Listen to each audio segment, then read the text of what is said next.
Bonjour à tous et à toutes. Je suis Karine Bouchard, directrice générale et artistique du Sabor. Merci à tous d'être présents et présentes à cet événement.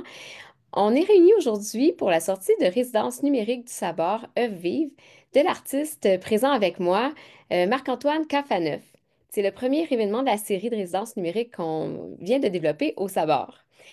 Avant d'entrer dans le vif du sujet, je voulais juste vous dire qu'est-ce que cette résidence-là.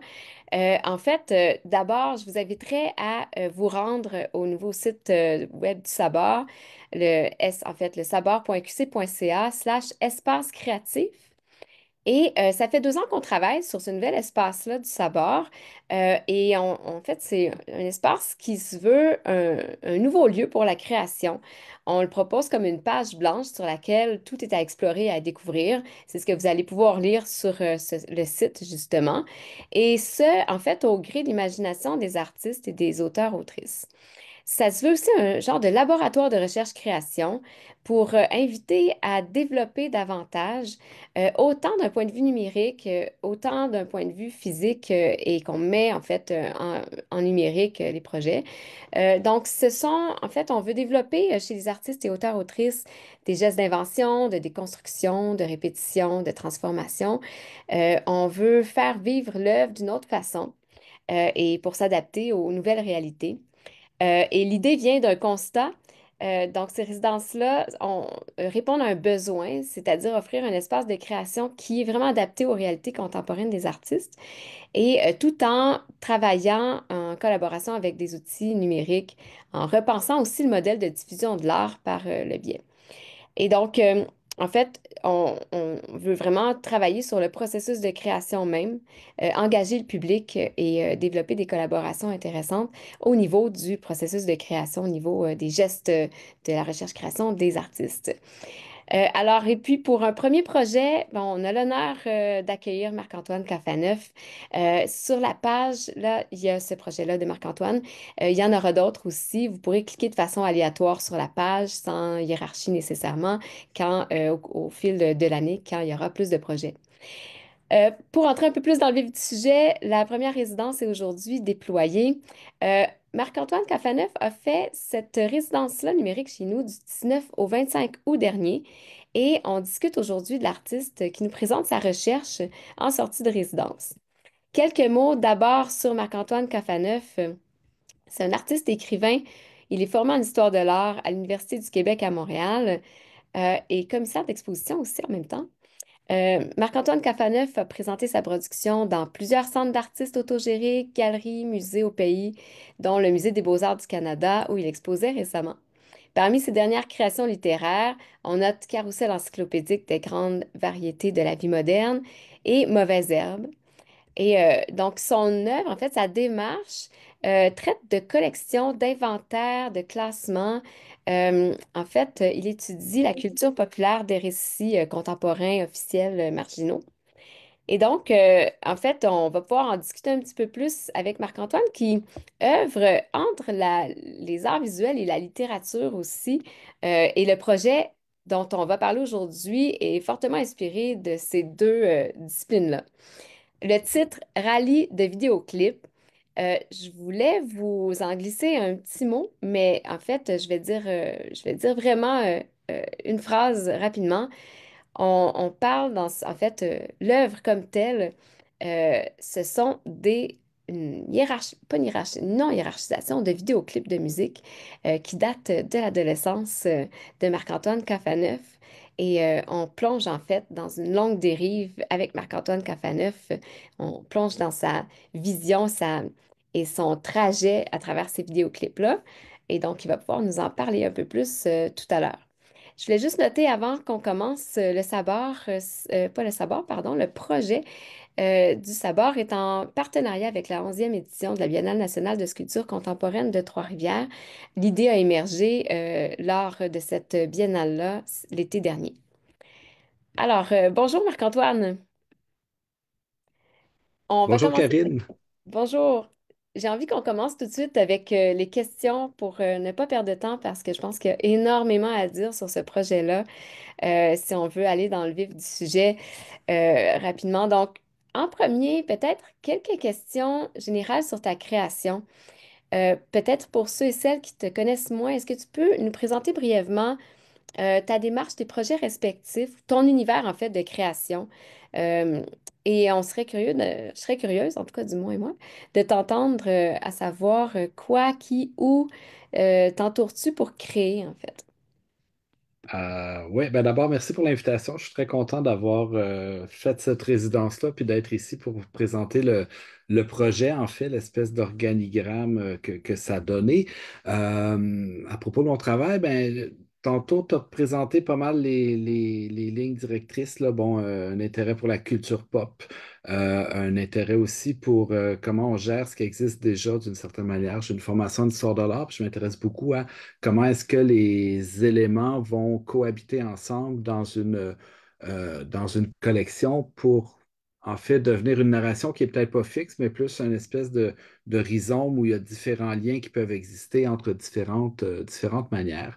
Donc, à ce niveau-là, ben, je m'intéresse à l'idée de la notion d'objet, ce que peut être un objet comme par exemple un trophée sportif ou un livre de cuisine, des objets que j'ai collectionnés là, dans ma pratique un peu plus de sculpteur, ou par exemple un objet comme une citation, comment ça peut exister, ou une référence à quelque chose que j'utilise peut-être plus activement dans ma littérature. Et puis, ben, dans ces objets-là, il y a tout ce qu'on consomme sur Internet. Donc, depuis quelques années, je m'intéresse beaucoup à ben, le JPEG, qui est un superbe objet qu'on peut facilement égarer, mais qui se multiplie à l'infini. Et ben, les vidéoclips, là, ce qui est un peu la matière qui a amené ce projet-là, de dire, bon, ben, OK, on consomme ce type de vidéo-là. Euh, et puis, ben, comment est-ce qu'on réussit à faire du lien avec une somme de matière? Puis, de plus en plus, je m'intéresse à des objets justement qui sont usuels, qui sont un peu, qui sont là depuis toujours. J'aime beaucoup l'idée d'offrir aux spectateurs, aux lecteurs, un regard nouveau sur un objet qu'ils connaissent déjà. Comme par exemple, j'ai fait un projet avec des romans harlequins. Ben, c'était l'idée de dire, bon, tout le monde sait c'est quoi un roman harlequin, mais très peu en ont lu. Ben, moi, je vais offrir à lire un nouveau roman harlequin déconstruit, en fait, là, construit de plusieurs romans, en fait, de ce type-là.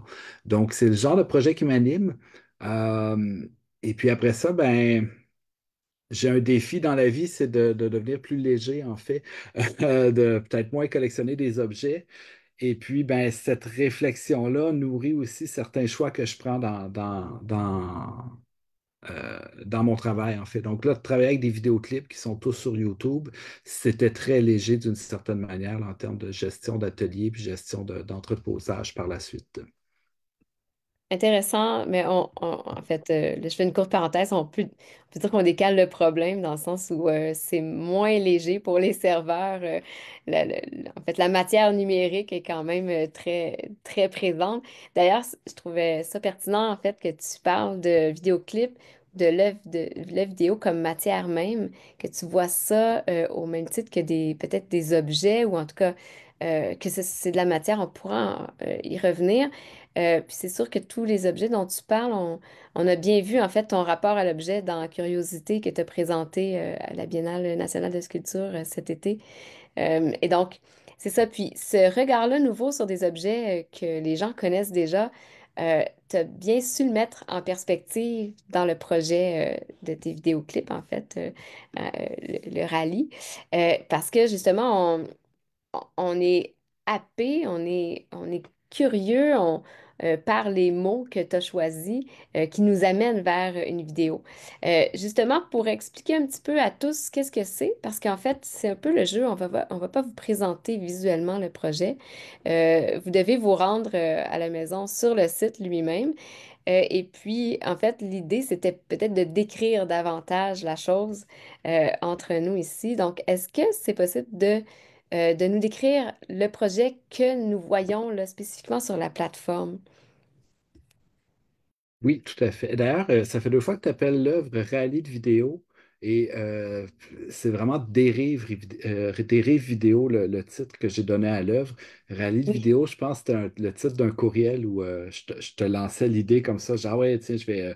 Parce que bon, l'invitation venait en lien avec ma participation à la Biennale, puis au début, on parlait, bon, ben, comment est-ce que cette œuvre-là, qui était très autoréférentielle, qui est un peu un autoportrait ma posture comme créateur, comment est-ce qu'on pouvait la transposer dans la revue Le Sabar. Puis là, ben, le calendrier faisait en sorte que on allait être arrimé à la thématique du SAS. Et très vite, quand on a pensé à SAS, ben, il y a ce projet-là qui m'est apparu en tête, dont je vais vous parler.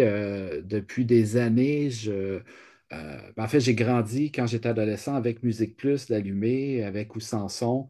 Euh, les vidéoclips, en fait, ont vraiment meublé mon adolescence. Et puis, j'ai découvert beaucoup, beaucoup de musique grâce à Musique Plus, je pense, comme toute ma génération. Et puis par après, ben, je me suis retrouvé occasionnellement à retourner sur YouTube pour revoir des vidéoclips que j'appréciais. Comme par exemple, les deux exemples que je donne souvent, c'est Everybody, Everybody de Black Box, qui est une chanson un peu techno-dance des années 90 que je détestais quand j'étais adolescent. Puis à un moment donné, en je sais pas, 2012, 2013, je l'entends à la radio, je suis à Mont-Laurier, j'entends cette chanson-là et c'est absolument fabuleux. Je me dis, waouh, cette tune-là est tellement bonne. Là, j'ai besoin de la réécouter, puis automatiquement, je me retrouve sur YouTube, puis là, je vois le vidéoclip qui me fait penser à un autre vidéoclip. Puis là, je me dis, ah, ben après Black Box, je vais écouter Marky Mark and the Funky Bunch. Donc là, je me retrouve à écouter un autre vidéoclip qui m'inspire encore une fois par des éléments que je vois dedans. Des fois, c'est des effets, c'est le langage cinématographique, c'est des accessoires, c'est la musique aussi. Mais on dirait que chaque vidéoclip m'en présente un autre. Et puis, je me retrouve à faire ça plusieurs fois, souvent en fin de soirée ou des fois, tu sais, une journée de pluie où on décide de ne pas sortir, puis on flanque sur Internet. Puis, euh, très vite, quand j'embarque sur YouTube, puis je regarde des vidéoclips, je me rends compte que ça dure 1 heure et demie. Puis, je finis par voir, je ne sais pas, une cinquantaine de vidéoclips. Puis, au fil du temps, je me rends compte que je regarde toujours les mêmes, en fait. Puis, toujours à peu près dans la même séquence. Donc, c'est ça qui était assez fascinant avec cette matière-là. Puis, depuis quelques années, je me questionne beaucoup à mon rapport, je questionne beaucoup mon rapport à la musique. Je suis en train d'écrire un livre sur un inventaire, en fait, de toute la musique que j'ai écoutée, que j'ai aimée dans ma vie, mais de manière très, très systématique dans la littérature. Puis, cette idée-là de vidéoclip qui s'enchaînent répondait bien à ce projet-là. Et puis, je me suis dit, bon, OK, c'est pas le livre que je veux faire, mais comment est-ce que cette matière-là de vidéoclip peut exister comme un tout? Et là, à l'invitation que vous m'avez faite, ben, c'était cohérent de dire, OK, je vais cartographier tous ces vidéoclips-là. La porte d'entrée est jamais toujours la même, en fait. Je vais rentrer par un vidéoclip parce que j'ai envie d'écouter la chanson ou j'ai envie de revoir cette esthétique-là. Puis après ça, je vais me promener d'un vidéoclip à l'autre, mais je, je reste vraiment juste sur des terrains, un terrain qui est déjà connu puis qui est beaucoup ancré dans le souvenir adolescent ou le souvenir de la vingtaine. Toute ma vingtaine, j'ai écouté beaucoup de musique des années 80, puis on le retrouve un petit peu dans cette œuvre-là. Puis c'était pas nécessairement l'adolescence, c'est plus, bon, OK, quand YouTube est arrivé, il y a eu une espèce de révolution où là, on pouvait voir n'importe quel vidéoclip quand on voulait le regarder. Donc, je me suis mis à vraiment regarder plein de vidéoclips des années 80, puis ça nourrit immanquablement cette œuvre-là. Donc, l'idée, c'était vraiment de cartographier avec mes liens, mais aussi d'offrir à un usager, à quelqu'un qui va se promener là-dedans, puis se perdre d'une certaine manière dans la somme de vidéos. Puis après ça, ben, vivre les liens que je lui offre, mais peut-être aussi en découvrir d'autres qui lui sont plus personnels, d'une certaine manière. Oui, tout à fait, parce que si on revient à la description, dans le fond, on arrive sur la page, on voit ces 100 vidéos clips-là tirés de YouTube sur une page Canva qui sont parfois en tout petit et liés en fait, par des flèches l'un à l'autre. Il y a des mots entre chacun. Et on peut saisir en fait un peu ta pensée derrière, qu'est-ce qui t'a amené d'une vidéo à l'autre. Je ne sais pas si c'est vraiment ce lien-là, en fait, est-ce que c'est ta pensée, ton souvenir qui nous amène d'un lien à l'autre ou c'est une phrase un peu plus artificielle qui pourrait imaginer ou qui pourrait imaginer un souvenir, en fait.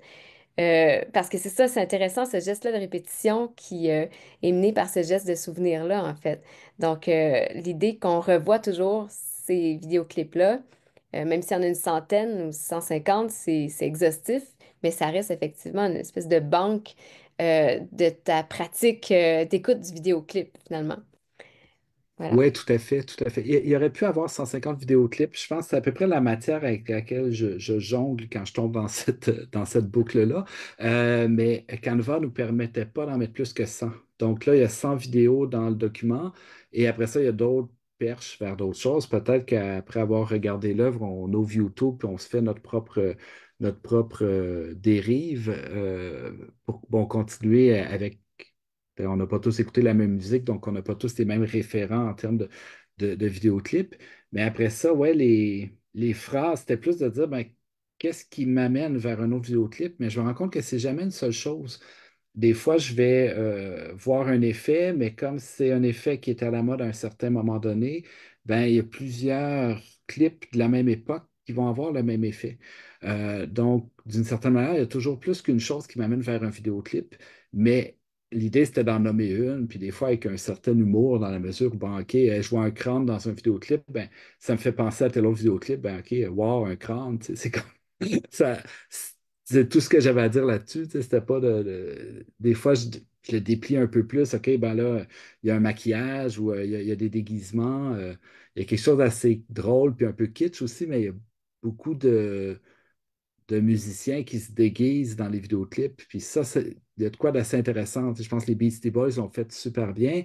Après ça, ben, quand c'est les Foo Fighters qui le font, ils sont sur une autre note. Tu sais, c'est encore humoristique, mais ils sont pas exactement comme ce que vont faire les Beastie Boys. Donc, il y a cette idée-là aussi de comment, comment on perçoit en fait ben, le vidéoclip qui inclut en fait un groupe qui doit jouer ou qui doit apparaître. Puis c'est drôle comment dans certaines situations, ben, on a le groupe qui joue d'une part, puis après ça, on a un narratif avec toutes sortes de choses. Donc, ben là, je suis en train de dériver justement dans mon appréciation globale du vidéoclip. Mais après ça, c'était plus de dire, bon, ben, si je vois quelque chose avec un fond blanc, ben, qu'est-ce que ça va m'inspirer? Puis, euh, souvent, les effets, les époques sont les mêmes, là. Ça veut dire que tu as en fait, t'as regardé les images de ces vidéoclips-là assez souvent pour te rappeler en fait qu'il y avait tel ou tel aspect, tel ou tel élément. Puis là, je voulais juste reprendre une phrase ou deux qui se trouve entre deux vidéoclips et qui, moi, par exemple, m'ont interpellée. Tu vas nous écrire une cuisine trop grande égale la salle de danse quadrillée. Donc là, on a forcément le goût d'aller cliquer sur le prochain vidéoclip. Le grain des vidéoclips québécois est parfois très particulier. Et là, moi, en fait, c'est le vidéoclip des colocs. Et je me suis vraiment attardée à ce grain-là. En fait, ça a orienté mon regard sur le vidéoclip. Euh, Puis, ce qui m'amène à dire, ben, en fait, les vidéoclips, tu les as regardés. Ça amène, l'image amène aussi au son, à la musique. Euh, Est-ce que tu pourrais, je ne sais pas si tu pourrais nous parler de ce rapport-là, son-image, dans le sens où j'ai l'impression que l'œuvre est bâtie à partir euh, du visuel, mais en fait, le son est très présent. Puis quand on fait l'expérience, pour l'avoir fait, la page nous arrive, on voit des petits carrés YouTube et on peut zoomer vraiment longtemps pour agrandir jusqu'à faire presque une pleine page du vidéoclip YouTube. Donc, il y a différents types d'échelles au niveau de la vidéo. Par contre, au niveau du son, ça reste toujours la même chose. C'est soit qu'on a mis le son dans notre ordinateur ou soit dans des haut-parleurs. Donc, il y a des décalages son-image qui sont là je trouve, dans les dérives. Et je voulais peut-être connaître un peu plus ton rapport entre le son et l'image dans ce travail-là, ou en général, en fait. Euh, Ouais, ben c'est sûr que Canva fait en sorte qu'on voit tout le tableau d'un seul coup, puis après ça, il faut zoomer. Euh, mais pour moi, ben, ce qui m'amène vers le vidéoclip, je pense que de prime abord, c'est toujours la musique. C'est toujours le désir d'entendre cette pièce-là. Puis après ça, ben, de voir du visuel. Quoi que je dis ça, puis il y a des vidéoclips que je veux voir juste parce que je les trouve fantastiques, comme par exemple Let Forever Be des Chemical Brothers. C'est mon vidéoclip préféré, là. J'aime vraiment l'espèce de jeu dont on passe du studio à filmer à l'extérieur, puis c'est vraiment des effets visuels très, très simples. Après ça, ben, je pense qu'il y a un défi pour chaque créateur de vidéoclip de créer de trouver la bonne ambiance, de trouver vraiment ce qui va bien accompagner la musique, ce qui va bien répondre à la musique, puis en faire un objet marquant.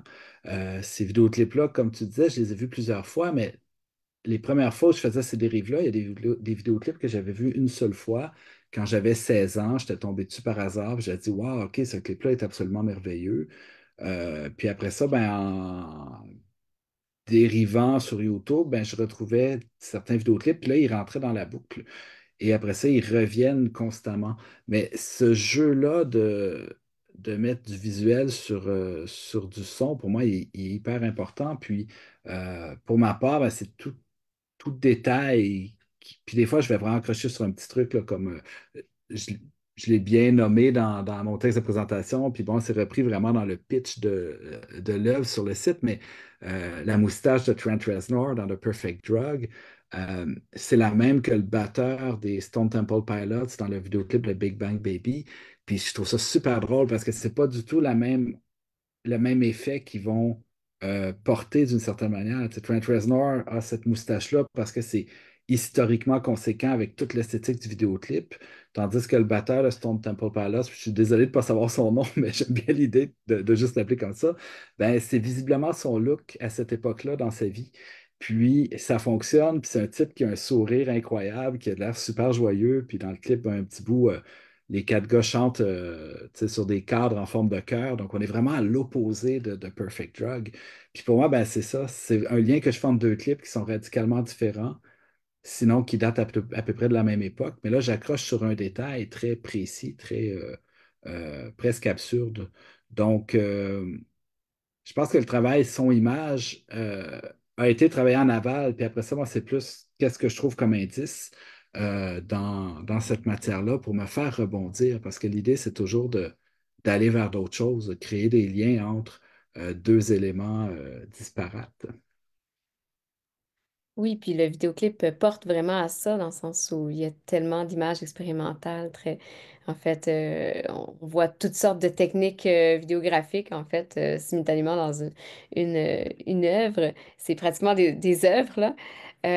C'est intéressant parce que, en fait, ce chemin-là que tu nous fais parcourir d'une vidéo à l'autre, on a l'impression que tu nous as proposé une playlist qui est guidée par à la fois le texte, à la fois les images, à la fois le son. Euh, mais on réalise que grâce à Canva, on peut aussi jouer deux, trois vidéos en même temps, comme si, en fait, l'usager ou l'usagère devient un DJ. C'est ce que tu avais... En fait, on s'est parlé un petit peu précédemment en disant, ben, effectivement, t'avais pas pensé à ça nécessairement parce que tu étais dans ta pratique, tu n'as pas nécessairement pensé à l'expérience des autres usagers, usagères qui arriveront sur cette plateforme-là et qui feront l'exercice en fait, l'exercice qui est d'entrer dans ta tête et de refaire différemment cette boucle-là dont tu parles. Mais est-ce que, c'est ça, est-ce que, comment tu vois ça, en fait, on en a un petit peu parlé, mais de cliquer sur deux, trois vidéoclips en même temps, de choisir, en fait, une autre esthétique sonore, créer une pièce à partir de ce son-là, de ce brouhaha-là, de différents vidéoclips.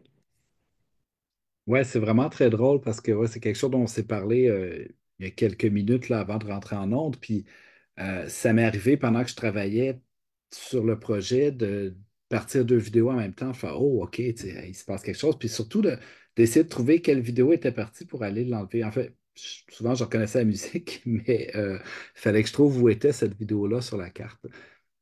Et c'est vraiment quelque chose qui m'a un peu dérangé parce que j'étais dans un autre mode. J'étais à cheval entre faire le design de cet organigramme-là et essayer de vivre une certaine performativité, de regarder des vidéoclips. Puis on dirait que d'en partir deux en même temps faisait pas partie de mon horizon d'attente. Puis ça m'a plus agressé que d'autres choses, mais en même temps, c'est tellement une belle porte de dire qu'on peut jouer à un certain DJing, tu sais, puis il y a sûrement un autre projet à faire avec ça où on enfile différentes tracks sur la même page, puis on s'amuse juste à les partir, tu sais, dans un certain ordre, puis on vient de s'inventer une machine pour faire du sampling grâce à Canva. Donc ça, c'est une chose, tu sais. Mais après ça, de dire que, ouais, ben, il y a un système qui est là, qui est imparfait, euh, Pour moi, Canva est un bel outil pour travailler. Tu sais, j'ai vraiment aimé travailler avec cet outil-là, mais après ça, pour faire une cartographie de vidéoclip, c'est probablement pas le logiciel le plus ergonomique d'une certaine manière.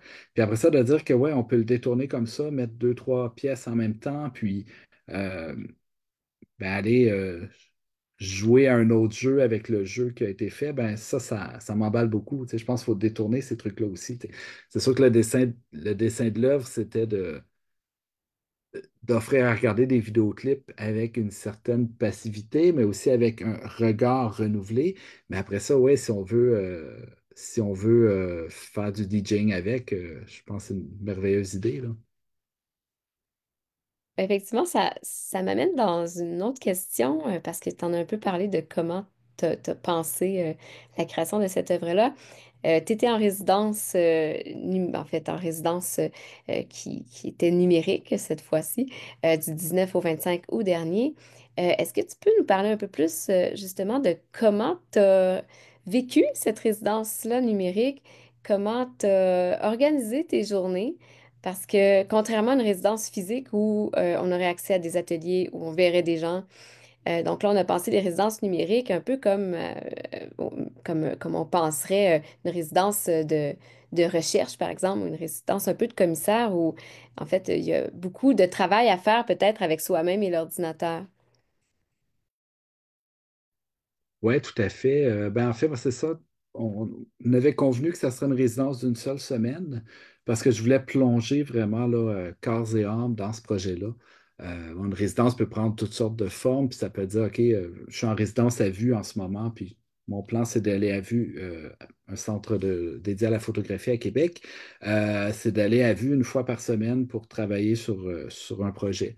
Donc, c'est un autre rythme. Mais là, pour les vidéoclips, je disais, OK, je veux vraiment prendre une semaine puis plonger là-dedans. Puis en travaillant plusieurs jours de fil sur le même projet, souvent, je me rends compte que je réussis à atteindre une espèce de clairvoyance sur la matière, puis d'être capable de faire des liens un peu plus profonds. Mais après ça, cette résidence-là était somme toute toujours assez déchirée entre mon désir de performativité, de OK, je m'assois, je regarde le vidéoclip et j'essaie de le faire de manière naturelle, comme je l'ai fait déjà une cinquantaine de fois, on pourrait dire, dans ma vie.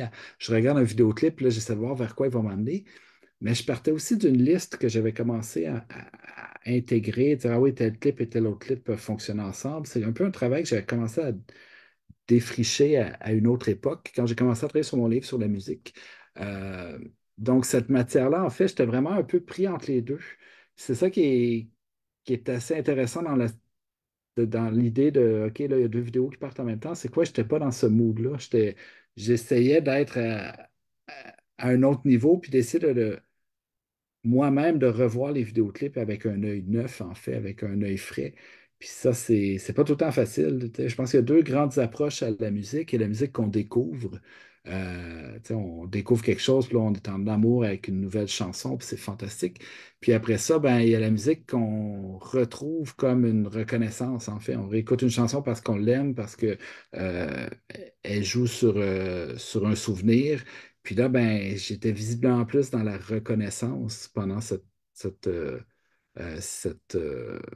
résidence-là.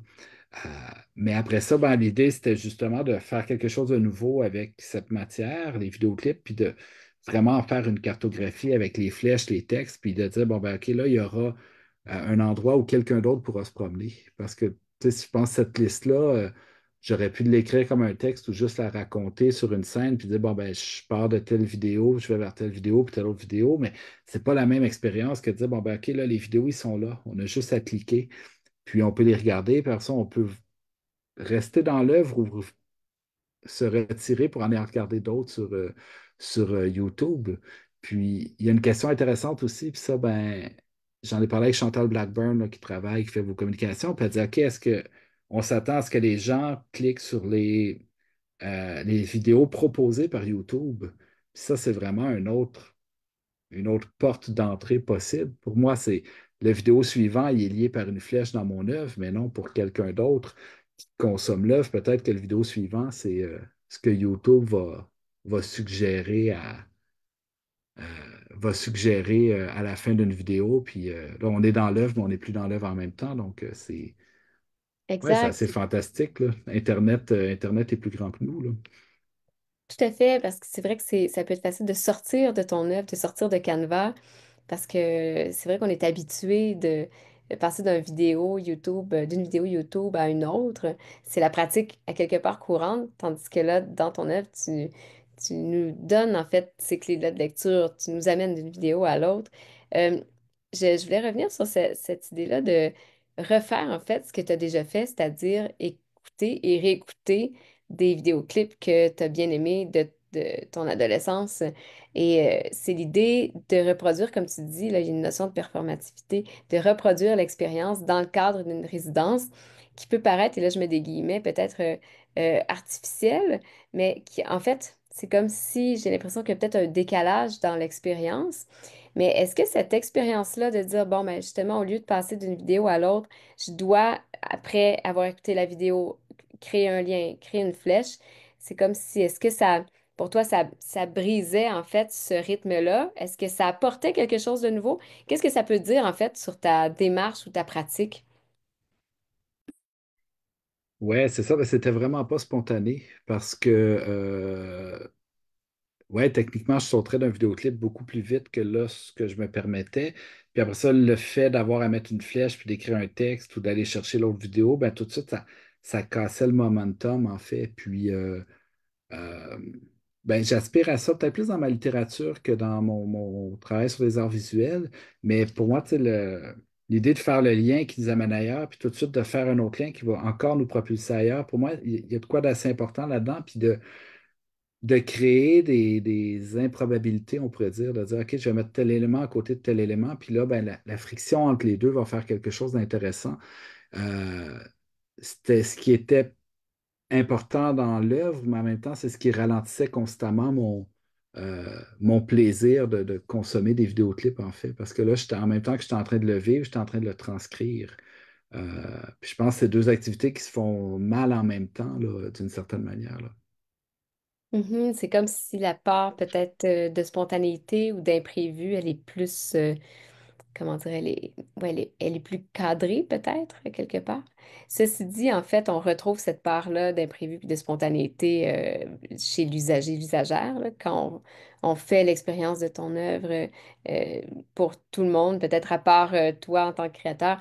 On le sent, cette spontanéité-là. On a envie de cliquer sur tout en même temps. On a le goût de tout lire en même temps. Et on se rend compte de l'exhaustivité, en fait, du projet. Ça, en fait, je trouve ça intéressant que tu dises que tu les as bien regardés, tous ces vidéoclips-là. Parce que, en fait, même moi, quand j'ai fait l'expérience, je me suis dit, OK, est-ce que je vais réussir à arriver au bout? Donc, il y a une notion, en fait, d'exhaustivité, de répétition du geste, en fait, d'une vidéo après une autre, qui devient un genre un peu un rituel à quelque part. On écoute, on se rend compte encore plus de détails dans l'œuvre, ce détail-là nous amène à un autre, comment dire, on devient avec un œil et une oreille de plus en plus aiguisés, si je peux dire. Mais ça m'amène à parler justement de la notion de dérive, qui est oui, effectivement, le titre que j'aime. En fait, c'est moi, quand je parlais de rallye, effectivement, je sais que ça venait d'un courriel, mais rallye et dérive, pour moi, en tout cas, dans le cas de ton projet, c'est pas si loin, mais j'aimerais t'entendre sur cette notion-là de dérive parce que à l'intérieur de cette expérience-là, on a cette question-là en fait, flânerie. On a cette question-là de sérendipité. Alors, pourquoi avoir choisi le terme dérive, par exemple, plutôt que sérendipité, flânerie, ou même rallye, parce que c'est littéralement un rallye aussi qu'on fait. Oui, effectivement. Euh, je pense que c'est pas rallye parce que j'aime pas tellement le mot, puis ça n'a rien à voir avec quoi que ce soit, mais je sais pas, c'est peut-être parce qu'il est connoté politiquement, puis bon, on n'a pas tout le temps les présidents qu'on voudrait dans nos pays voisins. Donc, je pense que ça, c'est un mot que j'avais pas tellement considéré, puis mais j'ai dû l'utiliser ouais, pour un courriel ou tu sais, juste pour donner l'image. Mais c'est sûr que ça n'allait pas être le titre final de l'œuvre. Pour moi, la dérive a quelque chose de beau parce que la dérive, c'est comme si elle n'était pas de notre propre sort. Quand je pense à une dérive, je pense à quelqu'un qui est porté par quelque chose d'autre. C'est exactement ce rôle-là que je vois dans les vidéoclips, c'est que euh, les vidéoclips, comme tu disais, je les ai tous regardés, mais je ne les ai pas tous regardés au complet. Parce qu'à un certain point, je vois quelque chose, puis j'ai besoin d'aller chercher ce que j'ai trouvé ailleurs. Donc, parce que ce que j'espère voir ailleurs. Donc, cette idée-là de la dérive, elle est comme plus forte que moi, puis ça devient vraiment le moteur qui vient nourrir l'œuvre, qui vient nourrir le mouvement, en fait. Donc, pour moi, c'était le terme idéal. La flânerie est beaucoup plus libre à mon sens. Puis oui, quand je me perds sur YouTube pendant 1 heure et demie pour regarder des vidéoclips, c'est de la flânerie, c'est de la procrastination, c'est du divertissement aussi. Mais pour moi, c'était comme j'aimais le mot dérive qui allait peut-être un petit peu plus sur le mouvement puis sur la force du mouvement. Puis pour moi, la sérendipité, c'est carrément d'autre chose. C'est vraiment si euh, la sérendipité, pour moi, c'est de voir 2 fois le même motif par hasard. Mais là, quand je regarde des vidéoclips qui datent à peu près tous de la même époque et que je fais les liens entre les différents motifs, ben, c'est un mot que, oui, je suis d'accord qu'on en parle, mais c'est vraiment un mot qui ne m'était pas venu pour ce projet-là. C'était vraiment plus euh, l'idée du motif puis l'idée du lien, en fait, qui venait nourrir cette réflexion-là. Euh, mais après ça, la sérendipité a quelque chose d'assez beau aussi parce que à quel point euh, c'est encore. Tu sais, parce que pour ma part, la sérendipité, elle est totalement hasardeuse. Puis, euh, il y a vraiment une belle part de magie là-dedans. Mais après ça, il faut voir ces vidéoclips-là, je pense, d'une certaine manière, comme une communauté de créateurs, de compagnies qui se sont observés les uns les autres. Puis, je me souviens à une époque. C'était un VJ Music Plus qui disait ça, puis il dit, ah, c'est drôle, cette année, la mode, c'est les groupes jouent dans des pièces minuscules. Puis effectivement, il y avait un flot un flot de vidéoclips où on voyait des gens chanter dans des salles de bain, dans des voitures, vraiment des pièces beaucoup trop petites. Puis si on se met à chercher ce type de motif-là, ben, on va en trouver. Puis du coup, quand on les entête, ben, c'est facile de rebondir d'une pièce à l'autre. Au même titre que ben, un groupe qui joue sur un écran blanc, ben, ça s'est fait devant un écran blanc, en fait, ça s'est fait plusieurs fois. Puis ça aussi, ben, c'est au cœur de c'est vraiment au cœur de l'œuvre, en fait. C'est un point de départ. Puis, euh, donc, ouais, après ça, pour moi, la sérendipité, c'est plus le beau hasard de voir 2 fois le même motif dans la même journée, mais pas nécessairement dans le même format. Mhm, effectivement, c'est vrai que donc il y a moins de peur de hasard, c'est pas le but ultime, la question du hasard dans ton travail, si je comprends bien. Puis, ce qui est intéressant, ben, comme tu dis, en fait, il y a des tendances dans les vidéoclips. Ça aussi, je pense qu'on n'aura peut-être pas le temps d'en parler, à moins que tu voulais dire quelque chose là-dessus. Si tu as découvert certaines tendances avec un œil aguerri d'historien de l'art, est-ce que ça peut être intéressant, les motifs récurrents, les tendances qu'il y a d'année en année des vidéos? Est-ce que ça t'a interpellé pendant ta résidence? Ben, je serais pas capable de répondre à ça. C'est vraiment pas ce que je cherchais. Puis, à quelque part, Ce serait une étude euh, en soi, là, on ça s'entend. serait une étude en soi, ouais. Puis, je pense que cette œuvre-là, puis ce travail-là, pour moi, c'est vraiment le plaisir d'aller chercher quelque chose tout le temps. Donc, voir un motif, comme par exemple, il y a 3 vidéos avec un soleil doré. Euh, Tears for Fears l'ont mis tu sais, en pochette d'album. Après ça, tu as Chumbawamba qui l'utilise. Il y a juste un soleil en fond de scène. Puis un autre vidéoclip de The Cure. Puis, immanquablement, quand je vois un de ces 3 soleils-là, je pense à un des 2 autres. Donc, c'est plus tu sais, l'idée de dire, bon, ben, OK, il y a ce motif-là, qui c'est un élément décoratif, on peut lui prêter une valeur symbolique excessivement forte, excessivement lourde, mais après ça, tu sais, je vois pas le plaisir de les connecter ensemble comme une posture d'historien nécessairement. Mais tu sais, il y aurait sûrement à réfléchir là-dessus. Puis, avec mon livre où je recense en fait toute la musique que j'ai écoutée dans ma vie, ben là, je me retrouve à faire des liens des fois assez forts entre OK, ben la même année, il y a 3 groupes qui arrivent, puis je les découvre pas nécessairement en même temps, mais après ça, ça crée une espèce de tout. Puis là, il y a un travail historique peut-être un peu plus chronologique qui existe dans ce travail-là. Parce que là, les vidéoclips, c'est vraiment c'est de l'iconographie, là. C'est de dire, bon, ben, OK, il y a un élément qui m'amène ailleurs, puis là, ben, je bourlingue, puis des fois, je vais me retrouver à écouter une chanson très, très heavy, puis une chanson très, très douce après, juste parce que, ben, un chapeau m'a fait penser à un autre chapeau dans, dans les vidéoclips, là. Intéressant, comme si le détail guide justement enfin, guide tes références, guide ton écoute, guide tes choix. C'est vraiment fascinant. Euh, Justement, en fait, pour entrer un peu plus dans la question du médium sur lequel tu as travaillé, c'est-à-dire cette plateforme-là, ce tableau blanc-là, Canva, puis en fait, c'était aussi un test de notre part au Sabar pour dire, ben, qu'est-ce qu'on offre comme plateforme? En fait, c'est quoi une résidence numérique? Euh, Qu'est-ce qu'on offre comme espace aux artistes?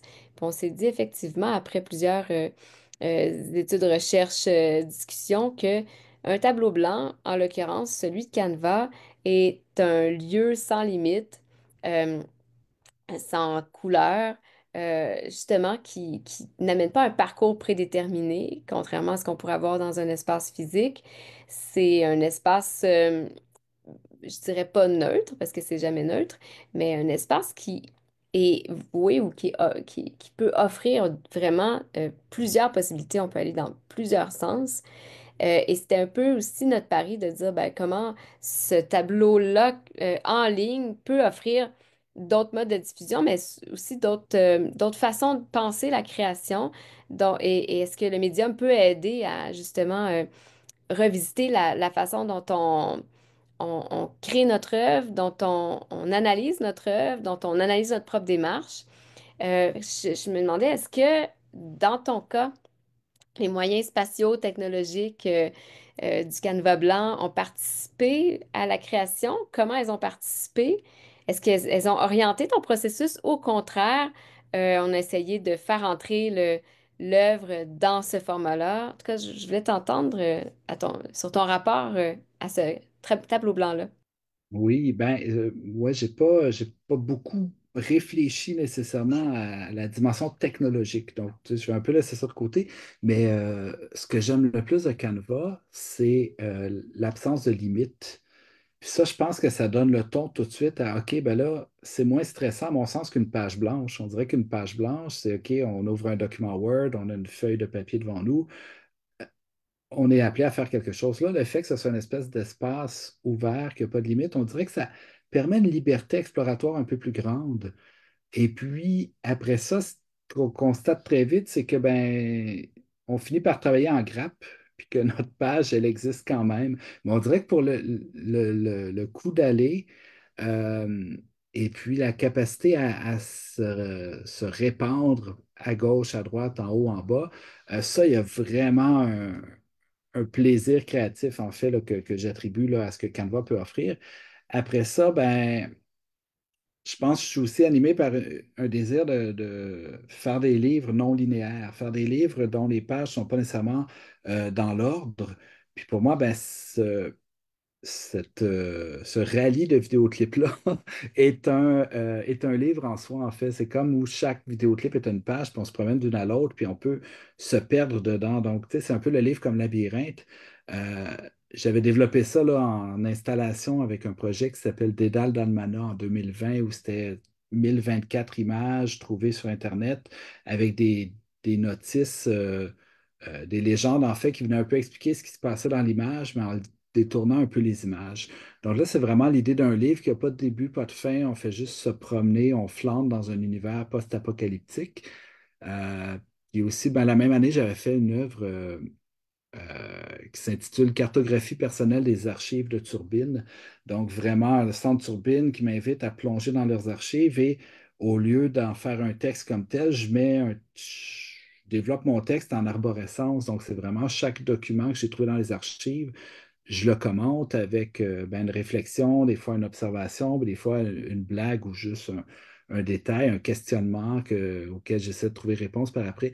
Donc, cette espèce d'idée-là de générer du texte ou faire une littérature qui ne va pas directement en ligne droite est très importante dans mon travail, en fait. C'est vraiment ce qui m'anime, c'est vraiment ce que j'ai envie de développer comme créateur, comme écrivain surtout. Et là, ben, c'était une occasion de faire ça, de dire, OK, je vais éclater la forme. Mais très vite, je me rends compte que, OK, là, j'ai un L, ben, les prochains vidéoclips, je vais aller les mettre pour compléter mon L. Donc, je pense que, ouais, j'ai quand même besoin d'un rectangle pour fonctionner. Mais après ça, c'est aussi, ben, je pense que c'est une posture que le projet a fait là, en faisant des liens, mais après ça, tant mieux si d'autres créateurs arrivent sur la plateforme et font une séquence très, très longue, mais unidirectionnelle, où on part dans un sens, on part dans un autre, puis là, on est juste perdu dans ce qu'ils auront à offrir. Mais grosso modo, je trouve ça assez intéressant, là, la permission que ça nous donne de voir qu'il n'y a pas de limite, en fait, là. Puis je peux comprendre que pour certaines personnes, c'est un vertige. Mais personnellement, j'ai trouvé ça beaucoup moins stressant qu'un document ouvert où on s'attend à une chose précise. On dirait que le fait euh, que tout était possible dans cet espace-là me permettait d'aller un peu plus loin, là. Intéressant. Puis j'ai l'impression que c'est dans la continuité de ta pratique, comme tu l'expliquais. En fait, j'ai l'impression que le canevas blanc amène peut-être à exacerber un peu ce que tu faisais déjà, contrairement à peut-être d'autres pratiques où là, ça déconstruirait davantage peut-être une esthétique qui est déjà en place ou une pratique qui est déjà en place. On arrive déjà à la fin. Euh, En fait, pour la question finale, j'ai envie, en fait, bon, j'aurais encore plein de questions. Je voulais savoir peut-être qu'est-ce que tu retires de ce travail-là, mais aussi j'aurais aimé t'entendre sur tes projets à venir. Donc, je te laisse libre ces deux questions-là. Laquelle tu souhaites répondre ou est-ce que tu peux faire une synthèse entre les deux? Oui, ben, ce que je retire, ben, c'est dur à dire. En fait, je suis content d'avoir fait ça. Je suis content, enfin, d'avoir couché sur papier, hein? Papier virtuel. Euh, Quelque chose qui me fascine depuis, je ne sais pas quand j'ai commencé à faire ça, mais ça fait au moins 10 ans, peut-être un peu plus, mais tu sais, de regarder des vidéoclips qui en amènent un autre, qui en amènent un autre. Puis tu sais, je le fais pas si souvent, mais quand je tombe dans cette boucle-là, là, il y a vraiment quelque chose qui se passe. Et là, c'est d'être capable ben, d'avoir un espèce de portrait fixe de ça. Je pense que ça va m'aider à avancer avec ce projet-là. C'est un projet que j'imagine aussi plus sur une scène que nécessairement en cartographie comme ça, parce que bon, le vidéoclip, la musique sont temporels, donc ils se déroulent dans le temps. Puis je veux jouer sur cette temporalité-là aussi, avec, avec la matière. Donc, tu sais, je pense que la prochaine étape, ça va être de dire, bon, ben, OK, là, j'ai une cartographie, mais après ça, comment est-ce que je peux en faire d'autres choses? Mais sinon, pour l'instant, je suis vraiment content d'avoir cette cartographie-là, puis de la partager avec des gens. Mon ami Daniel, récemment, demandait, il y a des enfants de 4 et 9 ans, je crois, puis il dit, ah, quel vidéoclip vous me suggérez d'écouter avec mes enfants? Puis, c'était le fun parce qu'à quelque part, tu vois, oui, tu sais, les vidéoclips sont quelque chose qui existe puis qui donne une espèce d'ambiance très précise. Puis je pense qu'il faut en montrer quand c'est montrable à des enfants, puis un peu nourrir cet imaginaire-là. Donc, je suis content que l'œuvre existe pour ça, pour qu'on puisse découvrir peut-être de la musique ou sinon en revoir des vidéoclips avec un œil nouveau. Ben, sinon, ce qui s'en vient cet hiver, je suis en résidence à vue, en fait, pour travailler encore avec de la matière immatérielle, en fait, des captures d'écran d'objets à vendre sur Marketplace. Je suis assez fasciné par certains objets qu'on vend sur Marketplace. Puis là, ben, je fais des collections de ces objets-là. Puis là, je vais en faire des publications, en fait. Essayer de voir ben, comment ces séries-là peuvent fonctionner en livre. Donc, c'est le défi pour cet hiver. Puis, je vais animer aussi à vue une série d'ateliers qui s'appelle Atelier partagé. Donc, vraiment un groupe de réflexion avec d'autres artistes. Euh, Émergent ou non, sur ben, le vernaculaire, le bricolage, la posture d'amateur, en fait. Je suis beaucoup intéressé par ça, de dire, bon, ben, OK, comment est-ce que, même si on est des artistes professionnels, même si on a des connaissances et puis des savoirs, un désir d'atteindre une perfection, ben, comment est-ce qu'on peut encore entretenir une fibre amateur puis une fibre de bricolage, en fait, d'une certaine manière. Puis comment est-ce que cette dimension-là d'amateurisme peut nourrir notre travail professionnel? Donc, c'est vraiment une question que je me pose depuis un certain temps. et puis ben, que je vais avoir l'occasion là, de partager avec d'autres artistes, d'autres créateurs là, cet hiver. Donc, je pense que Vue va annoncer ça la semaine prochaine, cet atelier-là. Ce sont quelques expos qui s'en viennent, mais je vais pas trop en parler parce que euh, ça n'a pas encore été annoncé par les voies officielles. Donc, mais des expos un peu partout au Québec. Ben, merci beaucoup, Marc-Antoine Cafaneuf. Merci d'avoir été avec nous pour cette heure-ci. Je rappelle que l'œuvre est un partenariat avec la 11e édition de la Biennale nationale de sculpture contemporaine de Trois-Rivières. Oui, cette notion-là de bricolage, en fait, elle est très interpellante, si je peux dire ça ici, dans le sens où en recherche-création, on l'utilise beaucoup comme méthode, donc on a hâte de t'entendre là-dessus. Euh, on vous invite donc à tous et à toutes d'aller visiter l'œuvre de Marc-Antoine Coffaneuf au www.lesavoirs.qc.ca/espace créatif. Au mois de novembre, on va aussi accueillir Geneviève Thibault pour une résidence. Puis la diffusion, la sortie de résidence sera prévue au printemps 2025. On vous invite aussi à surveiller nos pages Facebook, Instagram pour des informations exclusives. Et bien sûr, à vous abonner non seulement à notre infolette, mais aussi à notre chaîne YouTube, où on mettra peut-être des vidéoclips éventuellement. On verra. Donc, voilà, merci encore à Marc-Antoine Cafaneuf. Merci à l'équipe du Sabord et à Chantal Blackbird, qui est notre coordonnatrice numérique, qui a soutenu en fait le projet et qui est spécialiste en fait pour les résidences œuvres vives. Merci à nos partenaires, le CAC, le Calque, la ville de Trois-Rivières. Donc, un magnifique automne et à très bientôt. Merci beaucoup. Merci à ceux qui ont écouté. Merci Karine pour l'invitation. Puis bon plaisir. Merci.